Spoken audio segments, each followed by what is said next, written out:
Have we started the show? Hey everybody, welcome to Culture Zoom. This is episode 409. I'm one of your hosts. My name is Brendan. I'm your other host. My name is Alex. And speaking of things embarrassing, which was in the pre-segment, what's embarrassing is that my wife is binge watching Grey's Anatomy again, and it's the first few seasons, and I'm sitting there going like, I know all these characters and I know all these storylines, and I feel very bad about this. I instead could be watching some high quality Poirot, drinking a cup of Yorkshire tea. Poirot is a very fine evening show to watch, and you can kind of split it into like 3 nights if you do like 30-minute episodes. Poirot, if you're not familiar, is based on the Agatha Christie mystery series books. Hercule Poirot. Hercule, of course. How could I forget? Because I think she did. How could I forget about Hercules Poirot? She did Poirot, Miss Maple, and then there's an anime for Miss Maple, actually. Really? Is it done in the style of JoJo? Because that would be amazing. No, it's not done in the style of JoJo, but it is. It's almost like Ghibli style. Okay, that would fit. That 1920s, 30s style. Yeah, that is not. What's her name? Mrs. Maple. Oh wait, here it is. Agatha Christie's Great Detective Poirot.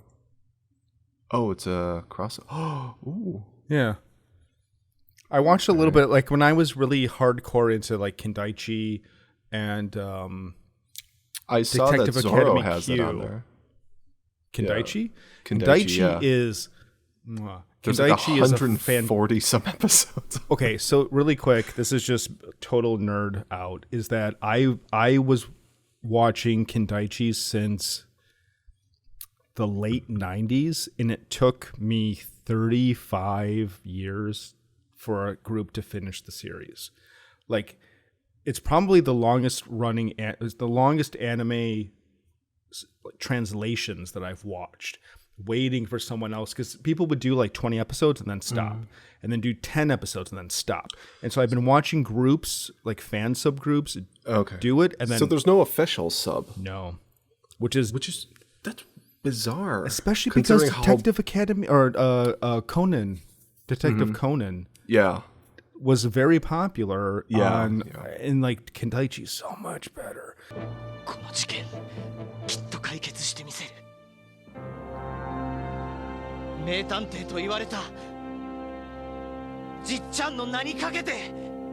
Isn't Grey's Anatomy kind of depressing though towards the end? It's still going on. Oh, that's it is what's still depressing. going? Yeah, Oh, it needs to be shot, like, because I've made this topic, and I might have discussed. I don't know if I discussed my theory about a lot of these things with you. Is that I feel a lot of networks that have these shows that have been going on for, decades, in some cases, like The Simpsons is a great example, textbook example, where they just get to a point with a particular program that they do not know what to do with it. So they just continue funding it because they're like, we really have no idea who we're going to put in this time slot on this day for an hour's worth or a half hour's worth. Right. Because that's a fair point. I don't watch network TV. I haven't watched network TV in probably over a decade at this point.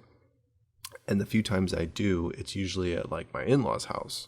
And, her dad still got he's got satellite TV, and I'm going through there, and it's just like the most like type of programming and stuff that's done for the cheapest, pennies on the dollar just to put something on TV. Streaming isn't any much better. I mean, but you have much more options in terms of like, if you don't like it, you have different things you can get and stuff. So I think that the investment is much lower. I came up with this idea. Sorry, I've probably already blown through YouTube's no potty mouth thing. But I was thinking that the investment, there's a much higher risk of investing into a program on streaming without knowing what the turnaround on that would be because of subscription numbers as opposed to like viewers, because they always do. It's kind of muddly still. But then when you have something that's like, reality TV or something, you can possibly on regular, terrestrial television, you can get a much bigger turnaround on that. Two things. One, Yeah. the only over-the-air television channel that I miss is WTTW. Because the only time I ever watch anything is at my mom's house, who she still has an antenna and gets over-the-air digital channels. Does she have a physical antenna on top of her roof? Like the old school. So she has a descrambler box. Or was it like that HD box? The adapter HD, yeah. It's like the AG adapter or HD adapter. Yeah. Fascinating. You know what? Okay, she has like 8 of them. Antennas? It's like the no, the HD tuners. The tuners. She's got one in the basement. She's got one in the living room. But then she has the actual HD TVs that have them built in. So there's that situation. Right. You've known about my conspiracy theory about the antennas, right? Possibly. You're aware of that, right? Possibly. Okay, I tell this to Erica sometimes when we're just driving around, because I'm like, well, I'm the passenger and you're the driver, and you can't get motion sick because you're driving, so I'm going to be blabbing my conspiracy theories about stuff. And I was telling her that when everybody made the switch from analog to digital, everybody's antennas on their houses vanished. Oh, you did tell me this. Yes. Okay. They vanished in the middle of the night. No. And I found that to be very weird, because it's like Erie, Indiana, and you're like, okay, well, was there like a television company or Comcast or Direct, somebody going around taking these, like, who took these antennas down? I didn't. I never saw anybody on the roofs taking the antennas down. I'll find the episode of you actually complaining about this on the old, the original podcast.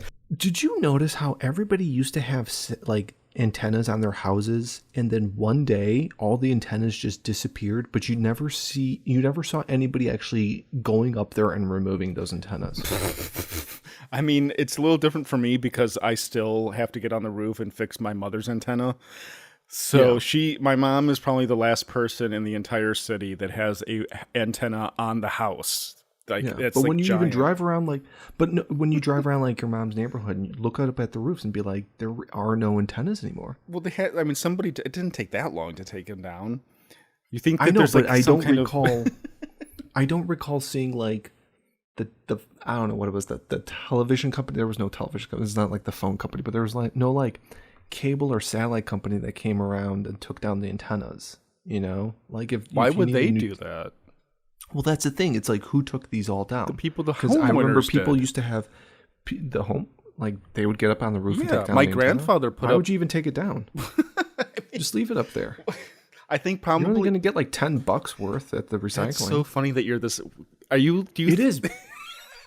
No, but it's a good fucking point. No, seriously, dude. Do you remember how when I know, but what's the point you're making? You think that the government came and stole everyone's antennas? What's the point you're making? It's the most bizarre thing. The only people you still see having antennas in the backyard are the ones that had those massive ones that were put in the concrete and stuff. My mother's neighborhood is all antennas. It's the old school. It's beautiful. It's like I will say stuck in the 80s and 90s, and it's like there's nothing wrong with that. I will say that. Do you know what's really depressing? I will go sometimes and I'll watch classic 80s and 90s commercials on YouTube in the middle of the night, and I get so flustered and depressed, and then I'm like, oh, Dan Bell has a new Dead Mall video. Let's watch this and make things even better. I'm gonna bleep this out what I'm about to say, but then I'll continue this. So I had an experience once where a certain ex-girlfriend and I bought a bunch of, and she went off and was doing her own thing, and I was left alone with this, and I was just like, I'm gonna watch 90s commercials and do a bunch of and it's gonna be super fun. This was 4 years ago, 5 years ago. And I'm like, this is gonna be great. And then I'm just doing it and getting more and more depressed And just like watching these and going back to like, and like the shame just starts to wash over you where it's like, I was 10 years old watching this commercial. I was too young to try and save this food franchise, and now it's gone. Well, no, for me, Ponderosa's never coming back, Brendan. For me, I was just like, here's the Ponderosa commercial, and I was having so much fun eating the chicken fingers, and now I'm doing this. Oh, yeah. What happened to my youth? I tell people, like, I don't know how often you and your family I don't know how often you and your family.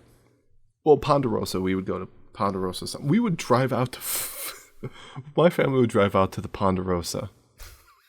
From when we were living in like Glen Ellen, we're like, let's drive out to the Ponderosa. We would make like a road trip to a restaurant that was like 7 towns away from us. I don't know why. The Ponderosa. It was an event or like a mall. But do you remember? When Wendy's still had their salad and taco bar?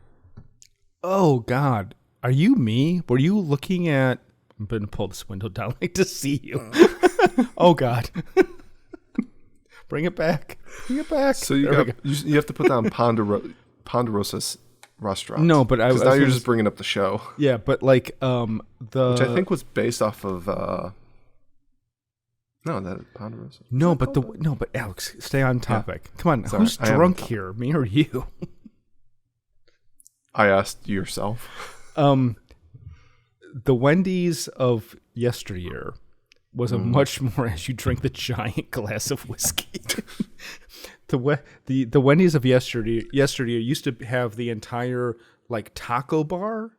Yes. And the salad bar and like the chili bar. Yeah, it was like 3 stations. And the chili came in like it was like a black crock, and then you would have the ladle and stuff. And it's back when Wendy's used to have a greenhouse in the front of the store. The super bar. The super bar, yes. Right, look at that beautiful thing. Hold on. There we go. Yeah.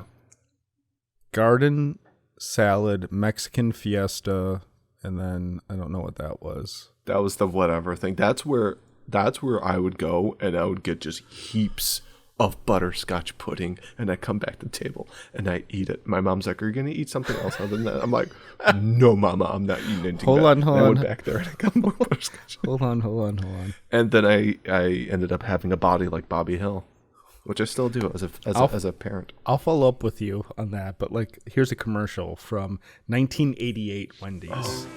Try the fettuccine, it's fabulous. Wendy's, where you get the best burgers in the business, introduces the new Super Bar. If you eat all that, I won't be responsible. With delicious foods like Mexican, Italian, and our garden spot, so you can make a meal that's as individual as you are. Look at that. Some of that. And for one low price, get unlimited seconds. What dessert is that? All of them. The all-you-can-eat buffet at Wendy's new Super Bar. Only your 4th trip? That was at a fast food restaurant chain. Could you imagine that? Could you hear that? Yeah. Okay, good. Okay. This was the era of buffets, though. Like the Shoney's buffet, Ponderosa buffet, Old Country buffet, which is a whole other thing.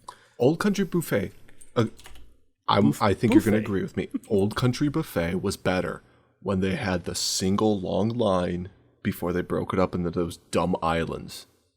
The food got garbage at that point. I don't know that I remember. Oh, it was so much better. It was so much better. They did this thing then because people, I guess somebody complained and was like, well, I don't want to have to go to get all the thing what I want down there.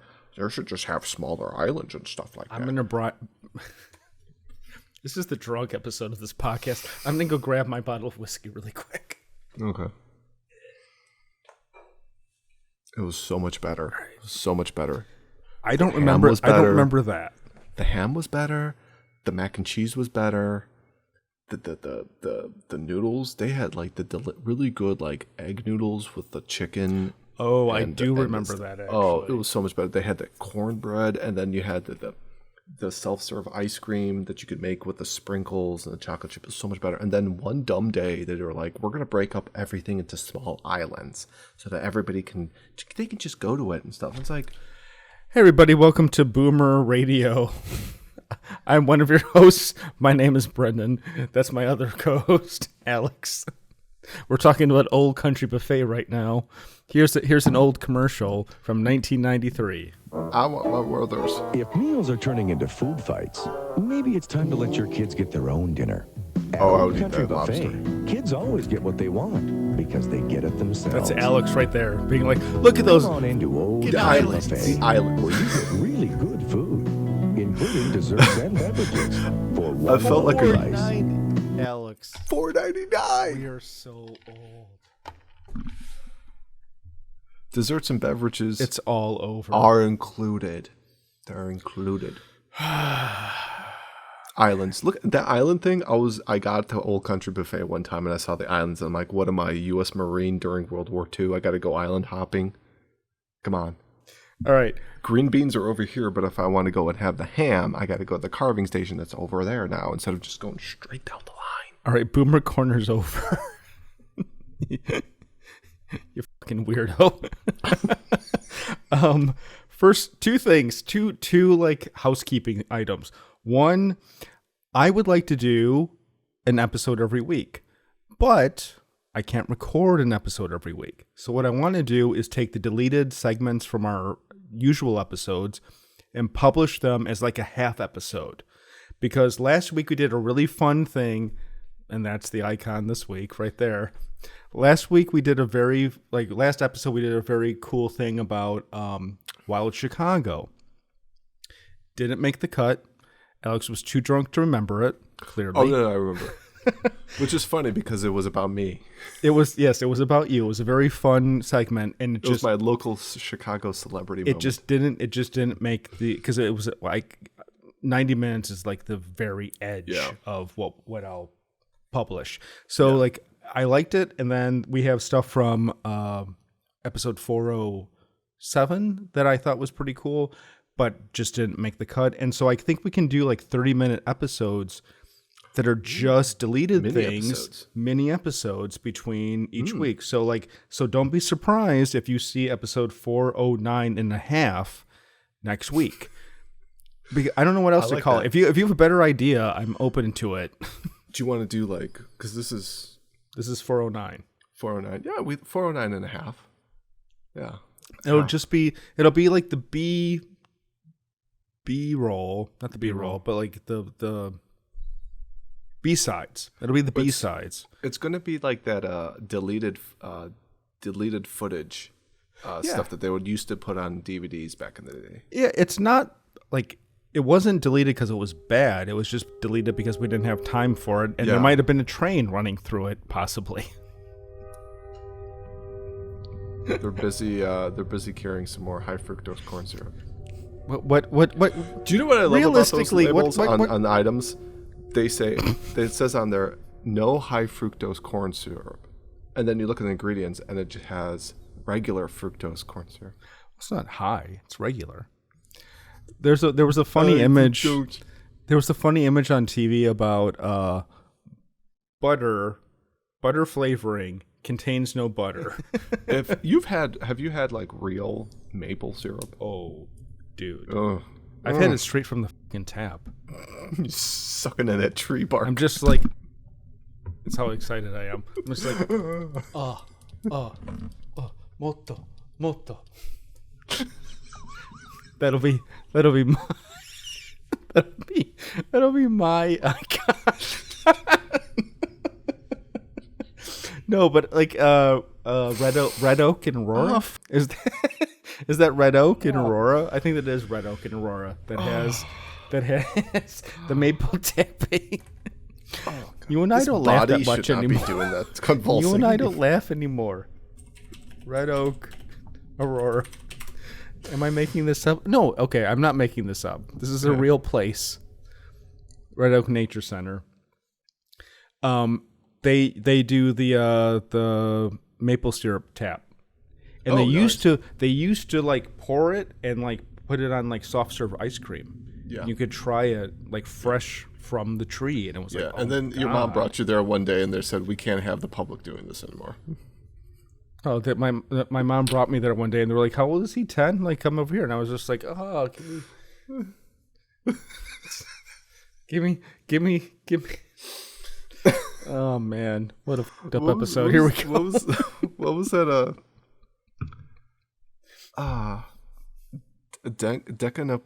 Pico no Gallo. Pico de Gallo. Do not. Yes, Pico de Gallo is the name of the show. What's more embarrassing is I'm going to correct you. Boku no Pico is the name of the show that you're talking about. Boku no Pico. Boku no Pico is the best anime ever. Period. Shabibo, just tell us your top 5 already, you fucking anime elitist. Well, since you asked, I'll gladly share my market and review research on the analytically correct top 5 anime of all time. Boku no Pico incoming. So we're gonna do half increment episodes because I think we have like really funny dumb stuff that we've done that gets cut out that I think could make up another whole episode. So we're gonna start publishing that. Second housekeeping thing is what the people want. Chainsaw Man follow-up. I'm nearly caught up with Chainsaw Man's manga. I have read well beyond the anime. Oh. And I think that Chainsaw Man has the potential to be a very, very special anime. There are moments in there that I'm actually now like really, if they do the same schedule with like 12 episodes, because they basically made it to like chapter 20, I think. Okay. Or 40. I'm getting my increments wrong. But if they do the same increments where it ends in chapter 79, if they did another 12 episodes, it would be like insane. It would be insane. What would it be on par with? Gurren Lagann? Well, I never watched Gurren Lagann. You know this. You've watched it, and you said you didn't care for it. I've watched enough of it to know that I don't care for it. There we go. I would say if I have to use Evangelion. Oh. I would say... Oh, Nani. I would put at the end of Rebirth...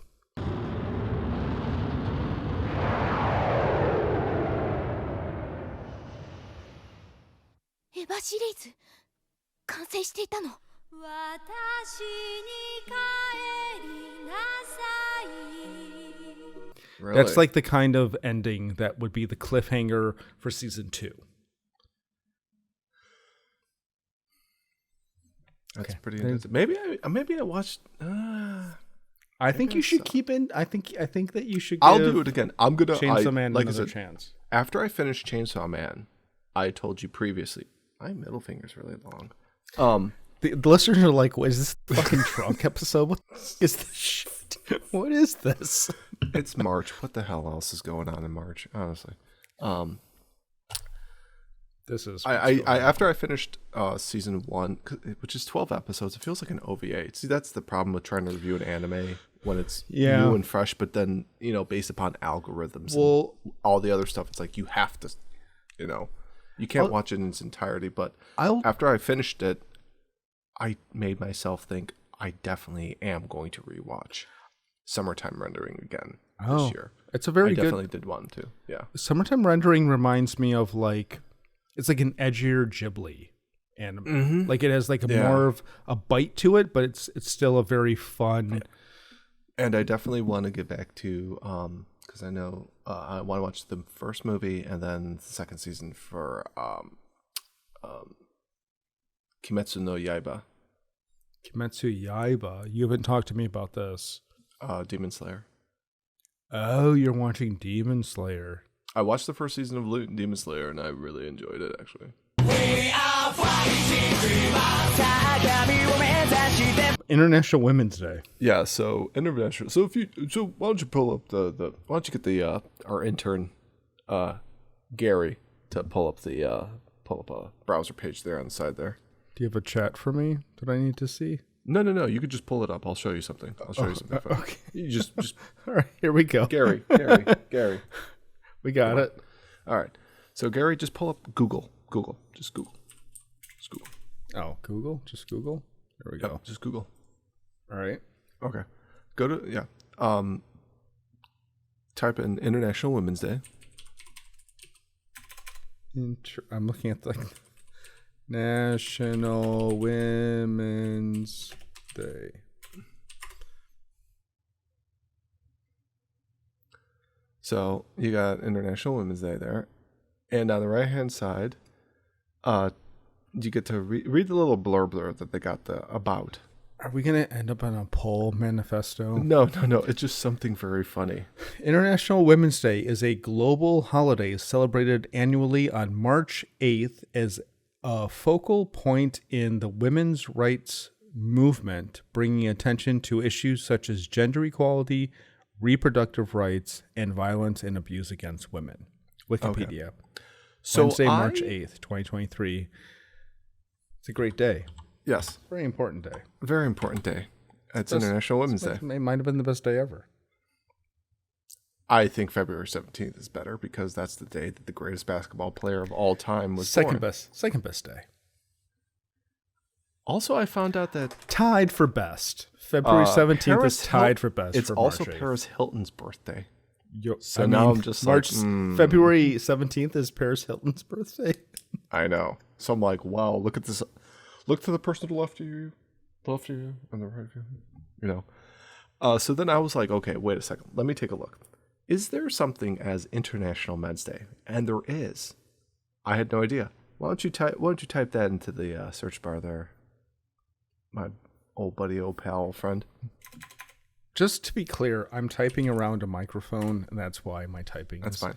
Now read the little blurb on the right hand side there on about. Wait, is it like God bless rapists? International Men's Day is a global awareness day for many issues that men face, including parental alienation, abuse, homelessness, suicide, and violence. Celebrated on November 19th.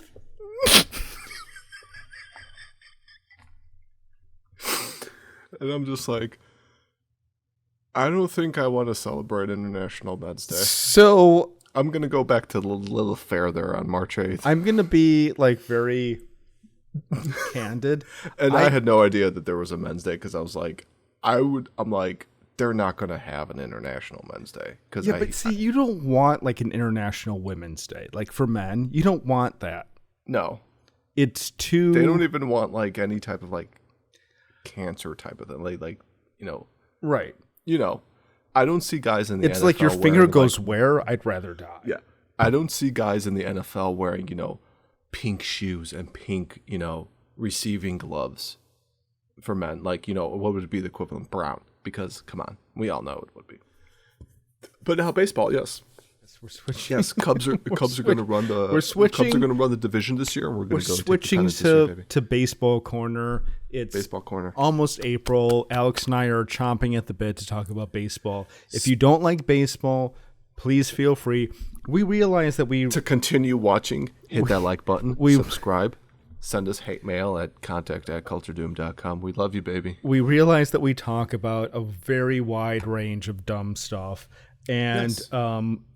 In between talking about like weird perversions and anime, we're going to talk about baseball because Alex and I love baseball. If you guys have, okay, listeners, and you know who you are. If you've been listening to us over the past David and almost Michael. 2.5 decades. All right, and then new there's listeners. Two people. New listeners. I know there's some people I know. David's like, I don't care about this. And Michael's like, oh, I just started listening. Our podcast is basically just our text messaging amongst each other on a daily basis in video form. Yeah, fair enough. Yeah. But so we're back at Arizona for spring training. Pitchers reported in like 2 or 3 weeks ago, and they did like 2 days of throwing, and now they're doing games. Yeah, we're back into games. Very exciting, very fun. I have not watched any of this, but there have been major rule changes. Pretty significant, I would say, too. So can you tell us a little bit about what has changed in MLB for 2023? Okay, great, because you have the same exact article I have pulled up here, and my eyes are burning because there's no night mode on ESPN. You gotta get like that dark mode plug-in. Oh, I don't have it on this side. Never mind. Anyways, I have it on Wikipedia because Wikipedia is just God. So there's a couple of really big rule change every year. MLB during the winter meetings, they have all the owners and all the other head honchos come by, and they kind of talk about, well, what was good, what was bad, what do we need to change, what do we need to get rid of. And I think this year was probably some of the most significant rule changes, and the biggest of which was going to be the one with an actual kind of like game clock, but it's not a game clock. It's more of like a shot clock equivalent. Or like a down play clock equivalent for like NFL, NBA and NFL respectively. And this one is going to be where they're going to be implementing an actual pitch clock for the pitchers during the game. Each of them is going to have 15 seconds to throw a pitch whenever the bases are loaded, and then 20 seconds to throw a pitch if there are runners on base, regardless if the bases are empty. 15 seconds if the bases are empty. Yeah, I'm sorry.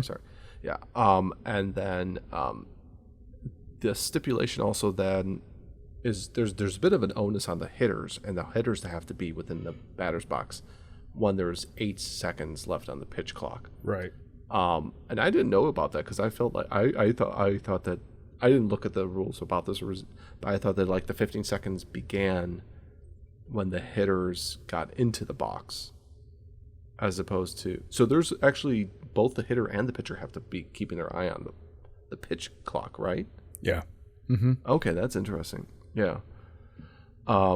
So basically they're going to have the clocks both at, home plate and then one out there in outfield. That's going to be, something that a lot of pitchers have to go. There are pitchers who are, you can tell that they're just chucking everything down that way. But then they're also the kind of pitchers that take, their sweet ass time to go and throw something that's going to end up being called a, low inside ball. So it's like, so it's basically their attempt to speed up a game that does not have an actual established game clock, because I've always made the metaphor that the game clock itself is the pitcher that's on the mound at the time. I would he's say the only one who gets to that's control true. how quick or how slow the game itself Well, takes. and it's interesting because the pitch clock thing, the only thing that they're worried about for pitchers is when they're in a high leverage situation. So relievers are more concerned about this than like your starting pitcher would be, because they're trying to, work the system, and it's like kind of like a game of chicken with the batter when you're in a high leverage closer situation. Like even like the famous, to go back to the Cubs, the famous like David Bodie like situation of who's going to throw a real pitch and how long is it going to take them to throw a real pitch before you can hit it, before you can hit it.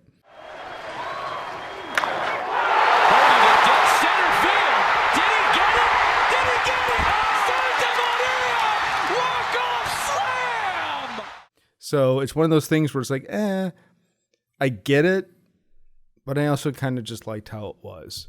Yeah. And that's how I like the shift is another thing where I'm kind of conflicted by, because they're banning the shift this year, I believe. Yeah, basically it's where all four of your infielders, first, second, third, and shortstop, who's I kind of always see shortstop as being like the backup second baseman in a way.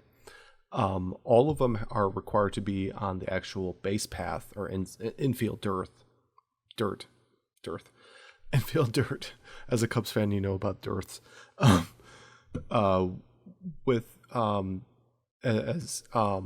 the time until the pitch leaves the pitcher's hand, I believe. Okay, it is. all Something right, like that. yeah. Mm-hmm. So you can't do something where it's like you're going to be loading three guys, your three infielders on second to third base path, and then you're going to possibly bring in your center fielder down, and then having your right fielder cover as a triangular move between, first base and then the center fielder who's kind of sort of covering second base. So I don't know. It's an interesting thing how to see it. The problem with that is that you got a lot of guys who, they've been playing the game for how many years, and they have to kind of get used to this new rule change, which, I don't know, their natural mentality would be like, maybe I should play a little bit further this way or a little bit further that way. Like I said, I'm conflicted about this because I understand like teams understanding what a batter is going to hit towards and compensating for that. Yeah, based upon their history. Their history. But also that's like so much reconnaissance that's almost bordering on unsportsmanly. So I can see the league saying like, no. Stay in your places. Just like play like you don't know what's going to happen. And then as soon as he hits the ball, you can go where you think it's going to go. And I think that probably is more in the spirit of the game. But I understand why outfielders and like second baseman and shortstop are like, nah, I just really want to go there. Like I know where he's going to hit the ball. So yeah. I think that they mentioned in this article that in 2022, league-wide batting dropped down to 243, and that was the lowest since 1968. And I'm thinking to myself, would the average fan in 22 really tell a difference as to it being like, oh, this is like 1968? So what I would say to that is that people noticed that it wasn't like the loaded balls of like 2019 where people were hitting home runs every other left and right, at bat. Yeah. Like there was a definite change in how balls were hit in 2018, 19, 20, 21 was like this weird arc of how home runs were hit. So I understand trying to even it out, but like just like standardize the baseball is like, if you want everyone to hit home runs, fine. Give everyone a corked aluminum bat. But just like standardize it. Just like make it a thing. And like there's all this dumb. Part of why I love baseball is part of why I hate baseball. Where there's all this dumb shit where like they do, like how they like f up the baseball before it gets to the batter, or like and like scuff it up. Yeah, like, scuff it up. Yeah. Like what the dude. Like, just just make it a baseball that they all hit, and there shouldn't be a rule about how much you can scuff up a baseball. Yeah, because I mean, I'm pretty sure like after like a couple of pitches, like the ump will go and toss out like a fresh ball. Well, the pitchers usually throw it out after the first pitch. It's like if it grazes the ball, if it grazes the bat, they throw it out. And then they'll be like, eh. But then like there was a whole complaint last season about how all of the baseballs were too slippery. I'm guessing it's probably their quality control of whoever is supplying the balls. Also, there was a whole thing about no sticky stuff. No sticky stuff. Hat, behind your ear. Like, and it every other John Boy video last year was just somebody being called over. Let me check the inside of your mitt. That's my point. It's like, I don't know. Baseball is like the most pure sport and also the dirtiest. That's why we love it. I love baseball because it's freaking weird. It is a weird, like my argument. Hello, art film people. Here's my plea to you to enjoy sports. Baseball is freaking weird. And no one talks about how weird it is. So you have to like kind of find it on your own. And then you realize like this is the experimental art of sports. There is no like, it's like you have places where wind makes no difference.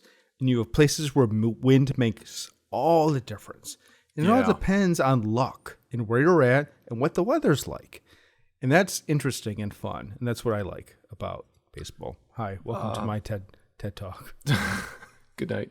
Good night. There's a new pickoff rule, which I don't really care about pickoff rules, but there's a new pickoff rule. You could do it. Pickoffs are one version of a disagreement, which consists of any I don't care. Bigger bases. Nobody cares. So the other big one this year is that they actually, and I was totally unaware of this one because the biggest talk was about the pitch clock. It seems this one flew under the radar, but they are actually going to be increasing the size of the bases themselves from 15 to 18 inches. And the reason for this is that they're trying to reduce the size of injuries while, I guess, increasing the percentage of stolen base attempts. And they were saying that they try a lot of this stuff in the minor league, so as their test bed. And they said that the first year that they were doing it in the minors, in AAA specifically, they really weren't seeing much of an uptick or change or of any sort. But in the like AA and then high A and such like that, they said that they actually were seeing an increase of steals every game, every 9 innings. So I guess this has something to do with the pickoff rule to kind of try to increase the movement of players and runners around the bases. So do they want the runner to score more often? I think so. As a Cubs fan, and you as a Cubs fan, how many games have we watched where you got runner on first and second or second and third, and then boom, boom, boom, 3 out? Well, since Javi Baez left, everything's changed. There goes Baez. Throw to the plate. Safe! He got in! El Mago! They get to throw to first base. He goes to that back corner, does that little swim move that we have seen him do so often. So this is an article from the LA Times that has kind of been censored. Not censored, but is broken because the links don't matter anymore. But you and I were talking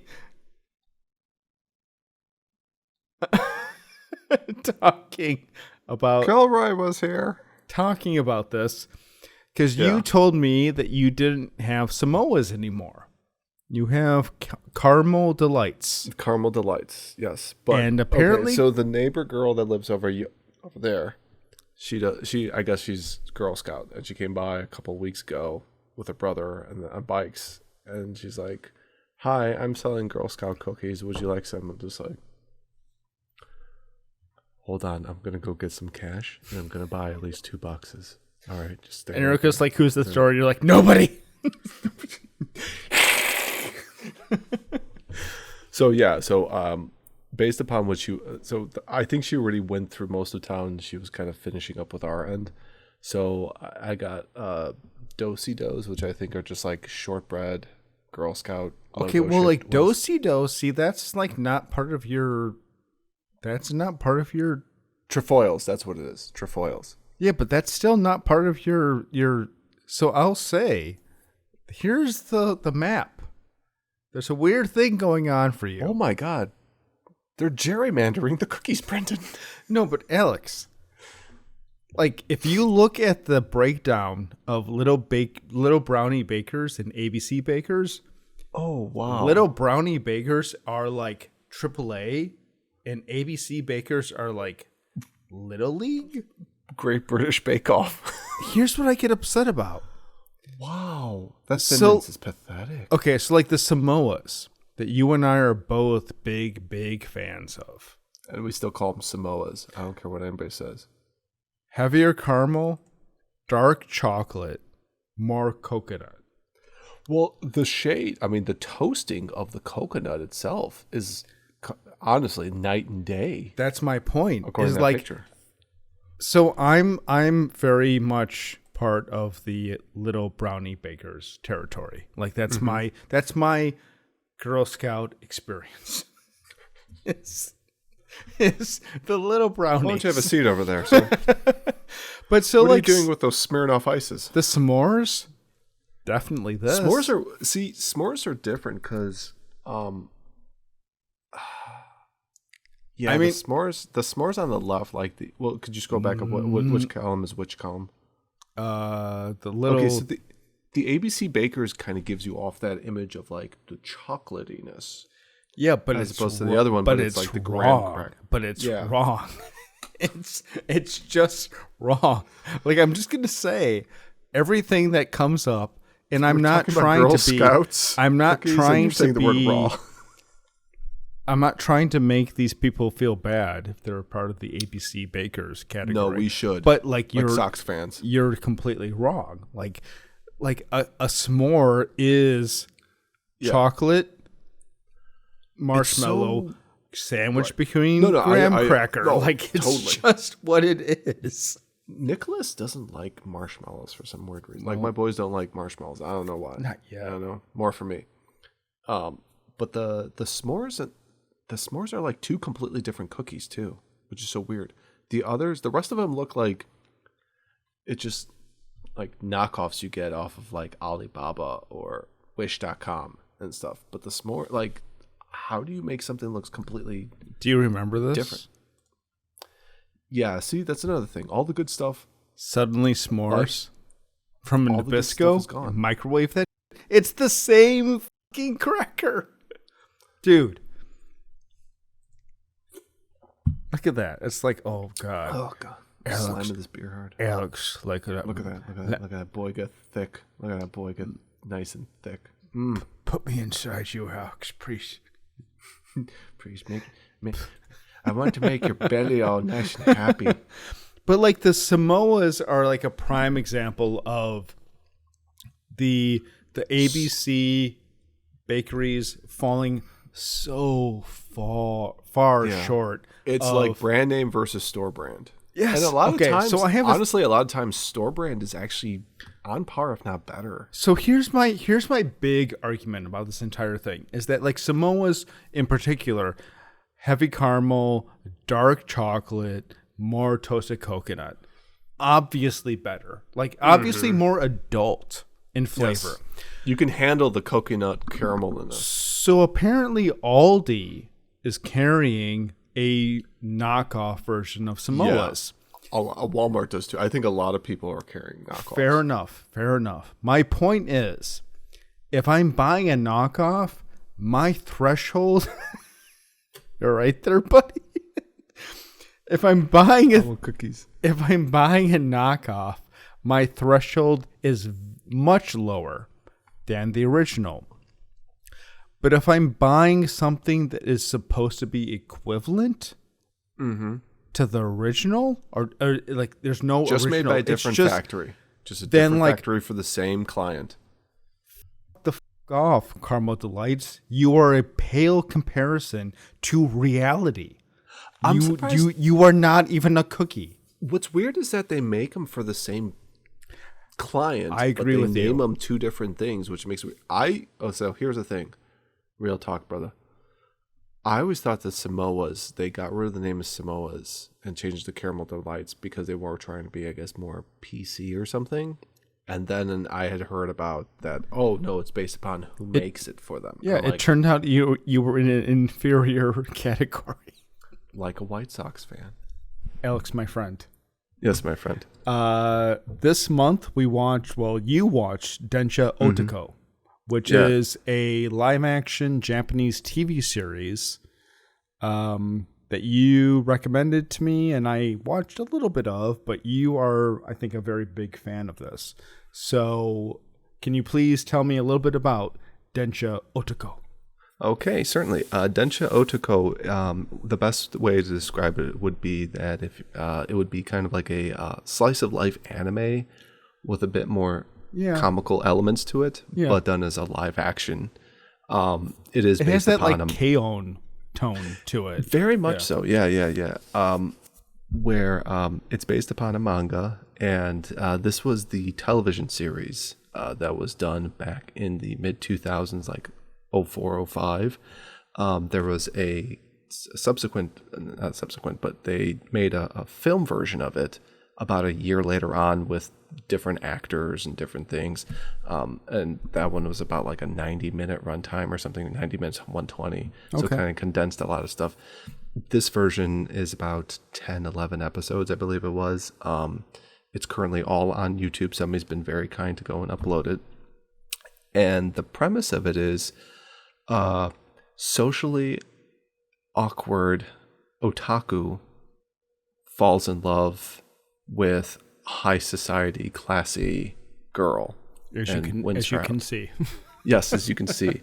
And she is quite a looker too. And as you could tell, he's quite the not looker. So the premise is that it's a young super otaku, and he's like into like the anime, video games, your stereotypical otaku, by the name of Yamada. And he's traveling home one day on a train when he comes across a drunken guy just harassing this woman on the train, and he basically builds up his internal, bravery and strength to basically try to stop this issue and stuff like that. And he gets kind of pushed and beaten up a little bit by the drunk guy. But the girl by the name of Saori takes consoles him and stuff like that, and thanks him for everything, and basically kind of sends him a gift by a company called Hermes, Hermes, which is like a teacup set for him as like a kind gesture. Hermes is what you're trying to... Hermes, Sorry. not Hermes. Hermes is the brand that you're talking about, which is an extremely... I like how I'm like the brand guy. Yeah. Hermes is an extremely affluent brand. Like even beyond, let's say, Prada, Louis Vuitton, Hermes is like the creme de la creme of brands, which Japanese people really, really, really like. So what's nice about the show is that he basically has no clue as to how to interact with her and how to pursue anything. So he basically just asks his fellow Anons on 2chan, quite literally, how do I go about this? I met this woman and she sent me this thing. Should I call her? I got the number, I got an email and stuff like that. And I think he's posting on a thread that's something about like men who have no love life or something like that, or single men. And there's all these other otaku that are responding to him in the show, where there's the baseball otaku who's a Tigers fan. There's a manga otaku, a train otaku, a plane otaku, weightlifting. There's like a fashionista otaku and stuff like that. So it's kind of funny watching the discussion between them all as they type, and you see what they're typing on the bottom and stuff like that. And the way that they sort of in a way become a third main character in the show, while the Saori and Yamada are the ones that try to, have a relationship together and stuff like that. And all the trials and tribulations it takes for a guy who really, unfortunately, didn't have any type of social interaction skills, especially with, the opposite sex, showing how he's trying to get out of the shell, and the other fellow Anons on 2chan trying to, ganbare and all that stuff. And, it's very poignant seeing like a online community come together to kind of help a guy with something that, all of them thought was practically impossible to achieve for themselves. So it reminded me of, if you're ever on a thread where it's suddenly like sincere people start contributing, and it turns into like, oh, thank you. And it's not like the usual like sarcastic trolling, which is what 4chan beating down usually is. But like you occasionally get like a very sincere thread where people are actually trying to help someone. And and I don't know what 2chan is in reality. But I've gone there a couple. 4chan, Yeah. I've gone on 2chan a couple times to just kind of primarily look at like what kind of images get posted there and stuff. Sometimes I'm able to get like Google Translate to kind of work on the page, but a lot of times it's kind of just garbled. right? But, it would be something fun if Chrome was able to kind of fix that stuff for anybody, really. Yeah. Other than just copy and pasting it to translate and being like, okay, what are they talking about here and stuff. But yeah. So this is like an example of like his daily life with there's a Hanshin fan. Hanshin Tigers. Woo! Go Hanshin. Go Swallows. Yep. Oh. Are we on the opposite sides of Japanese teams? Oh, we are. God. Hey, you know what? At least I'm not a Giants fan. Because everybody in basically being if you're not Japanese and you're a Yomiuri Giants fan, get my Hanshin Tigers cap. Basically, it's like baby's first Japanese baseball club. It's like how every Tom, Dick, and Harry you see is walking around with a Barcelona soccer jersey. Honestly, the way I got into the Hanshin, that's that guy who was in the live. Sorry, let me go back really quick. Yeah. Yeah, and these are all other otaku that are on the board, message board, all kind of responding and stuff. That was the guy who was in that live stream, Insanity. Do you remember? No.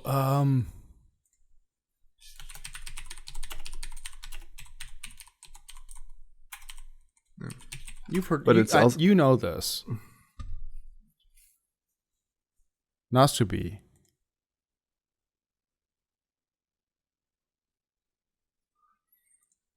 It was this guy that they live streamed forever, and it was kind of like a weird. So there he is. Yeah, that's that guy. Is he naked behind a pillow? That's that guy. Yeah, he had to be naked in a room for like a year, and the only way he could leave is if he won through sweepstakes in the newspaper. If you raised enough money through sweepstakes. Like that is definitely that guy. Sorry. Just a weird aside. Interesting. But yeah, it's basically all these different otaku, and they all I'm not certain about that couple. They're always eating stuff. So I'm wondering if maybe they're like food otaku or something. Yeah. But it's nice because even in the series there's some of the other fellow Anons that, based upon the discussion and the evolution of this thread, which basically becomes its own living, breathing type of creature, they kind of have and there's revelations like a vicarious thing going on there. Yeah, and they're able to kind of better their own lives and such like that. And there's like one guy who's a basketball player, and he gets injured, and he's like, downtrodden, I'm never going to be able to play again, and he gets enough, kind of self-motivation because of this to basically go back out, get, rehabilitated, be able to start playing again. There's a couple that broke up, and because of all this, they're able to mend their fences and come back together and stuff. And it's just it's a very nice thing. And also, it captures a very fun time period in Japan, which was that early to mid 2000s period. Yeah. Well, I mean, that's fun in the United States too.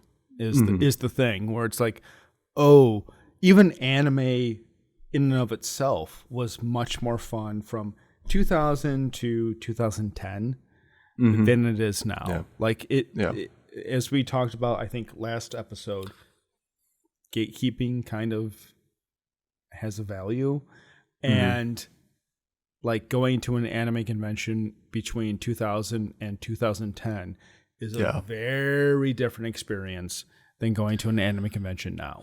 Absolutely, yeah. And I feel the same. You could kind of say the same thing with comic book conventions.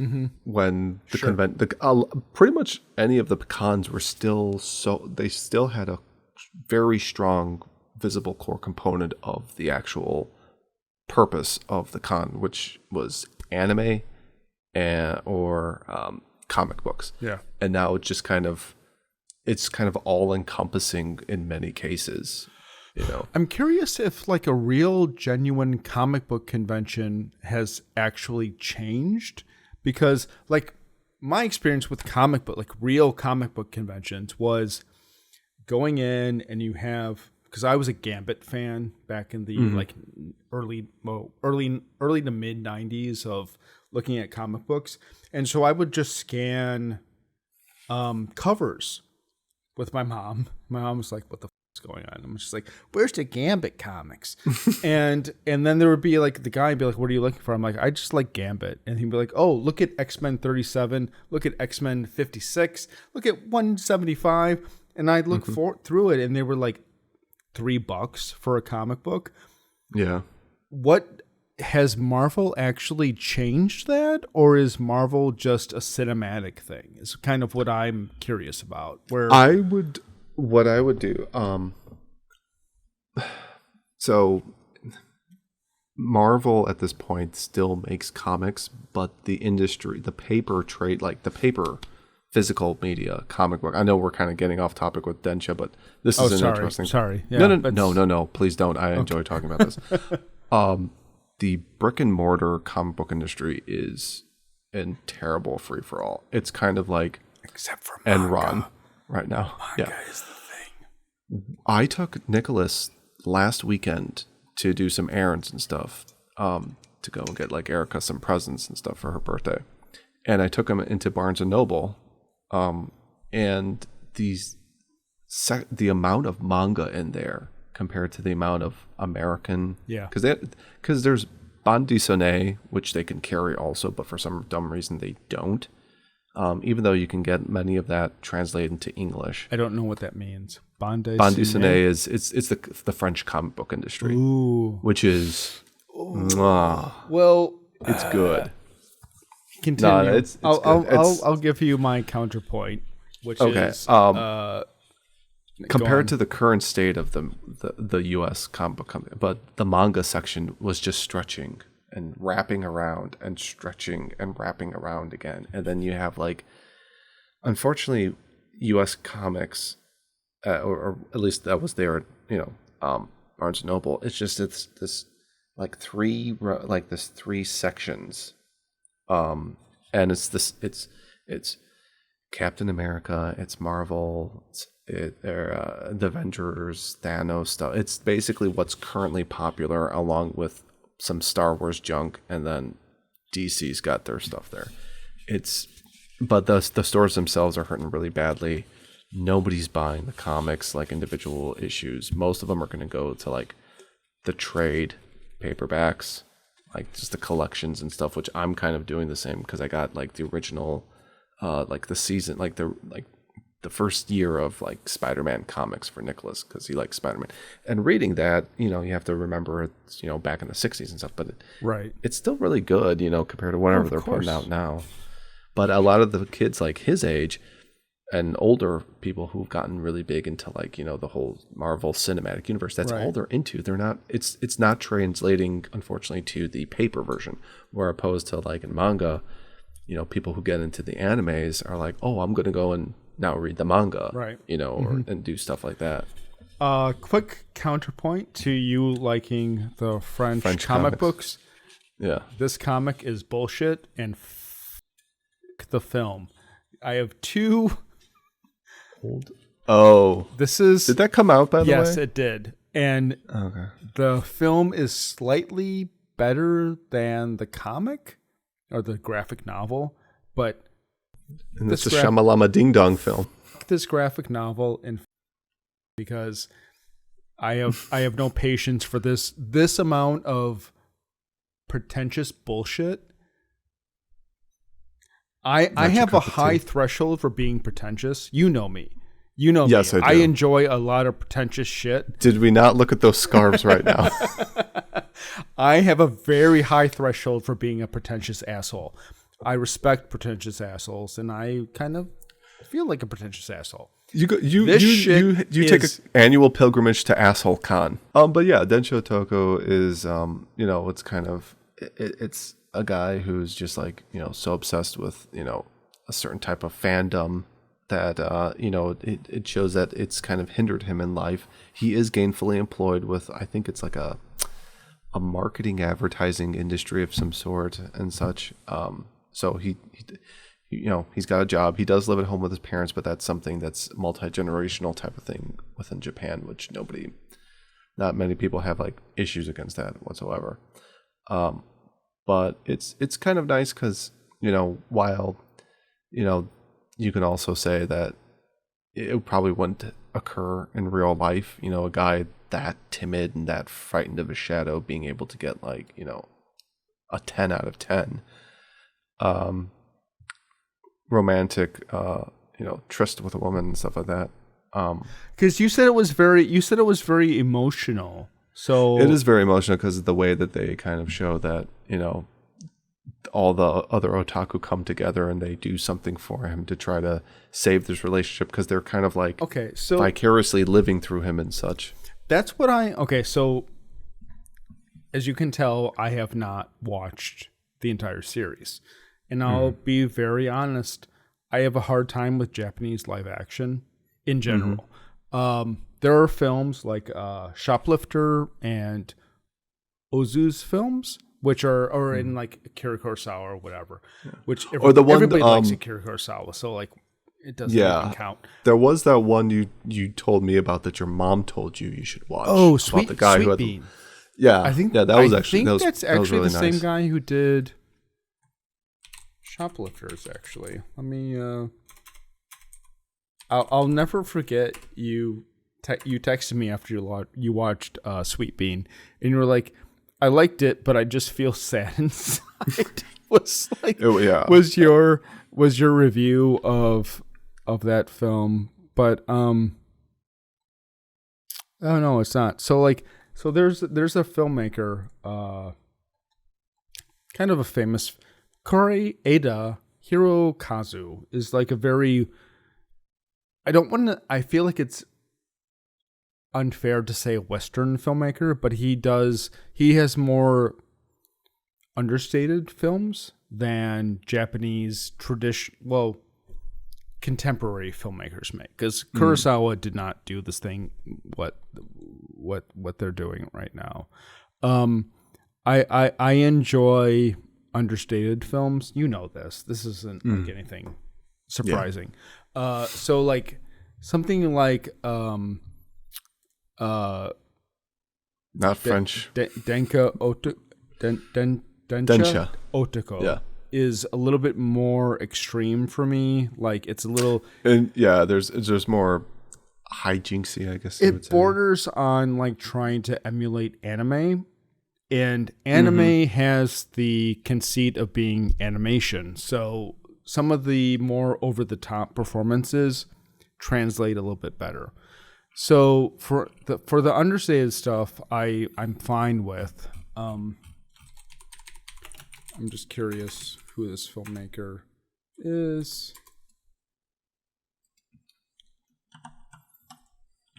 Oh, is that a yeah, it's a woman. It's a female filmmaker. Well, I mean, I love this film. It's a very sweet, very kind film. But I would say that like Shoplifters by whatever his name was, Kore Eda Hirokazu is also a very fine filmmaker, and he makes very good stuff. But if you can get beyond that kind of performance style, then you'll have a very good time with it, which is what you did. You had a very good time with what, because you texted me, you were like, oh my God, this is like a very emotional, like I was not expecting to be as moved by the series as you told me you were. So I respect that. Yeah. I mean, I've tried to get more into like live action Japanese series and such, and I've watched a few things on Netflix. There was Tokyo Diner. Tokyo Diner is really good. Very good series. I remember you they've telling got some emotional stuff every time you talk to me about like live action Japanese series is because it made you sad. It does. You're like, but not in a Dead Mall series type of sad way, or watching retro commercials. But like you texted me and you were like, I watched Tokyo Diner season 2 episode 1 and I feel bad. But then there were some other ones. There was like I forget. It's like Sweet Tooth Salaryman or Salesman or something, where it's a guy who goes on sales calls and he always has to try to like get to like a bakery or a restaurant that has a certain type of pastry or something. Is that then like there's a reality series? No. Oh, scripted. okay. Yeah, but I believe there's some of the things that they actually, some of the stores that they go to, I believe are real stores. And then there's another series very similar to it about a similar businessman who, on his sales calls, comes across a hot spring or a bathhouse. So he'll go and check it out, and they kind of portray the bathhouse like it's a real thing, which I'm kind of thinking it is. So it's almost like they're trying to trump up business for some of these smaller mom and pop type of things, just because I think a lot of younger generation people don't really go to something that would be like, you know, a 250-year-old hot springs bathhouse that's been family owned for the whole thing. I'd like to do this. I would like to go to like maybe like a bathhouse in Japan one time to try it out, but I don't know if they would let me in because I have a tattoo. Well, you have a tattoo. And I'm also a gaijin, so that's kind of the. Oh, they'd be right there at the front door. They're curious about the gaijin. Yeah, but then I would just flash them, and they'd be like, "Come in." Anyway, Alex. Dearest of all my friends.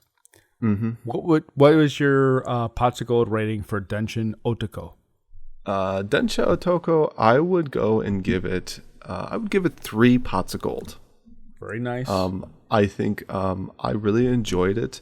Like I said, there's like 10 or 11 episodes. They're all on YouTube. Mm-hmm. They're about 50 minutes long, so you know, it's kind of a process. Watch them, you know, one day at a time. Don't go binge watching it, because I think it's harder to binge watch hour-long shows than it is to do half-hour ones.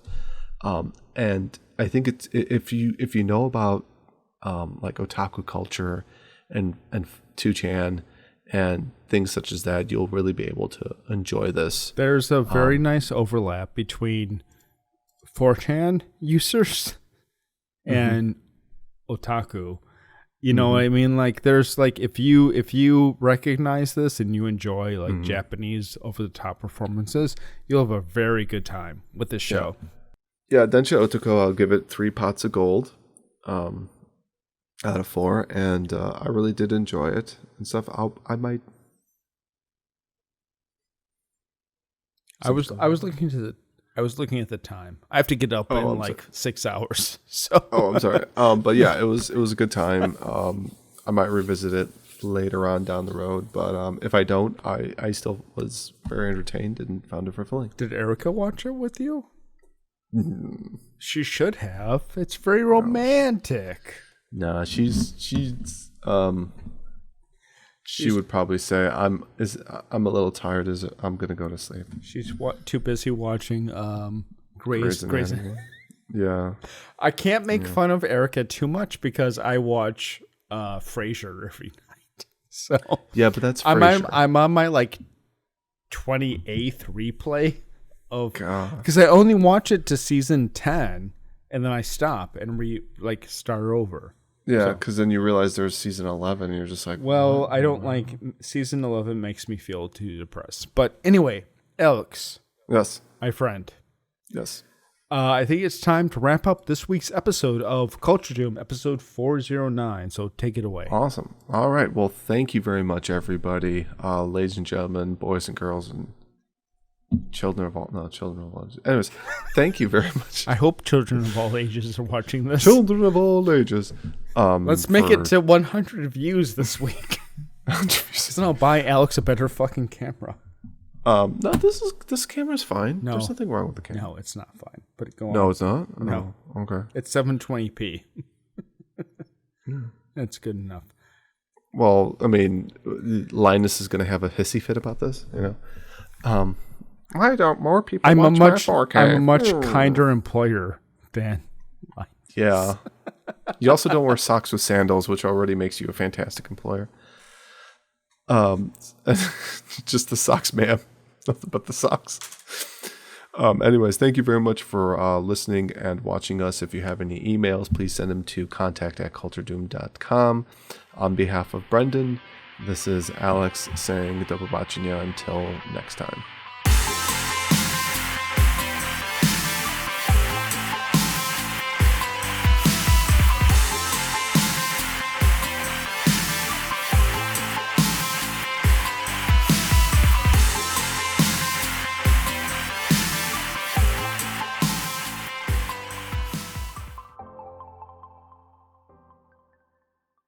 Look at that boy get nice and thick. Put me inside you, Alex, please.